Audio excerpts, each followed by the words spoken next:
tunasema ni mapitio ya nusu mwaka.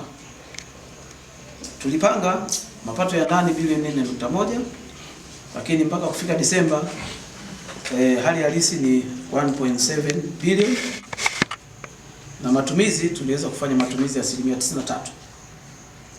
Lakini mishahara tulipanga bilioni 23, na mpaka sasa tumepokea 49%, na matumizi ni 100%. Matumizi ya kawaida tulipanga bilioni 1.6, na tumefanya mapokezi ya 73%, na tumeweza kutumia kwa 100%. Lakini miradi ya maendeleo tulipanga bilioni 8.3, tumepokea 49%, na tumefanya matumizi ya 98.2. Pamoja na hilo, Mheshimiwa Mwenyekiti, tuna mikakati kadhaa ambayo tunafikiri inaweza ikatusaidia kwa namna moja au nyingine kufikia malengo ambayo tulikuwa tumejiwekea.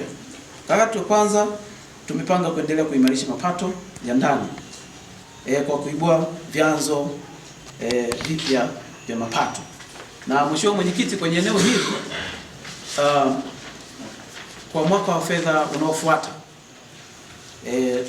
tumekuja na mikakati isiyopungua 5 ambayo tunaamini kwamba inaweza ikatusaidia kuongeza mapato. Tumekuja na chanzo kipya, nitakieleza, tutakiona kwenye mchanganuo kule.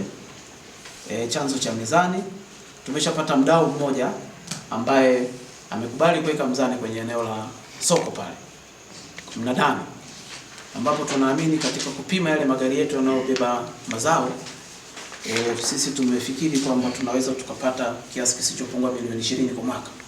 Lakini tuna chanzo kingine cha ukodishaji wa mitambo.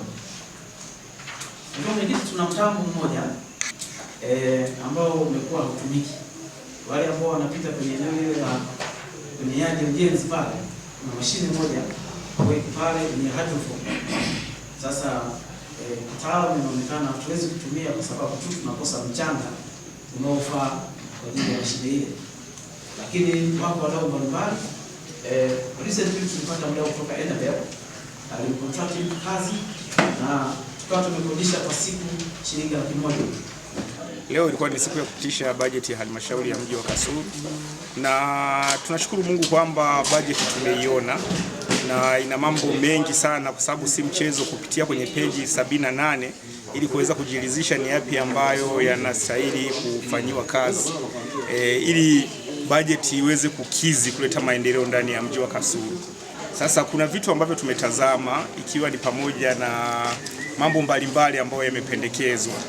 Kwa mfano, wamependekeza sasa kutaanza kuwepo na muzani kwa ajili ya kupimia mazao kwenye soko la mazao, lakini pia pamoja na mambo mengine. Kwa mfano, patakuwepo na jambo la ambalo limefikiriwa pia linalohusiana na kumwongezea afya mfugo kama ng'ombe, mbuzi na kadhalika. Kwa hiyo ni vitu ambavyo tumeona wametafakari, lakini kuna baadhi ya mambo yamesahaulika, tukajaribu kukumbusha kwamba kuna baadhi ya mipango ambayo inatakiwa kuitazama ili mapato yaweze kupatikana. Kwa mfano, tumejaribu kuangalia upande wa wauza dagaa, tukajaribu kuangalia kwenye wauza dagaa kuna mambo gani ambayo labda mapato yake yanakuwa hayafiki ndani ya halmashauri. Tumeshauri tukasema ni vyema tu tunajua kwamba kama kuna magari yanatoka mikoani yanafika yanashusha dagaa aidha samaki, basi tujue samaki ambazo zinapitiliza kutoka hapa kwenda Burundi au nchi nyingine, lakini ikiwa ni pamoja na kujua sasa hayo mapato ambayo yanakuwa yanapatikana ndani ya mji wetu tunayapataje, wajaribu kuliangalia kwa umakini sana. Kwa hiyo kikubwa ni kwamba bajeti kiwastani ni nzuri, inatakiwa tu usimamizi mzuri, usimamiwe vizuri na waufuatilie na ushauri tuliotoa uweze kufanywa kazi. Bila shaka tunaweza kwenda vizuri ndani ya halmashauri yetu ya mji. Wana halmashauri kwa bajeti ambayo imepanga, eneo gani ambalo wanapaswa kutilia nguvu ili mwisho wa siku bajeti iweze kufikiwa kama ambavyo inasaidia kuweza maeneo ni mengi, labda nikiangalia sana kuna upande wa kuweka nguvu sana ili bajeti yetu ifikie vizuri.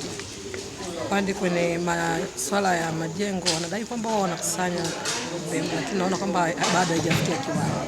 Kwa hiyo pale wakiweka nguvu zaidi bajeti yetu inaweza kufikia. Pia upande mwingine kwenye masuala ya majengo ya biashara pia wanaweza wakaweka nguvu zaidi tukafikia lengo. Mapato yanapotelea wapi hasa kwa mtazamo wako? Au yanavujia wapi? Kwa kweli siwezi kujua inakujia wapi, ila mimi naona yani wakusanyaji, yani wale watenda kazi ndio bado wanalega. Maana yake tunaona ni gani ikitumika sasa itafaa zaidi kuongeza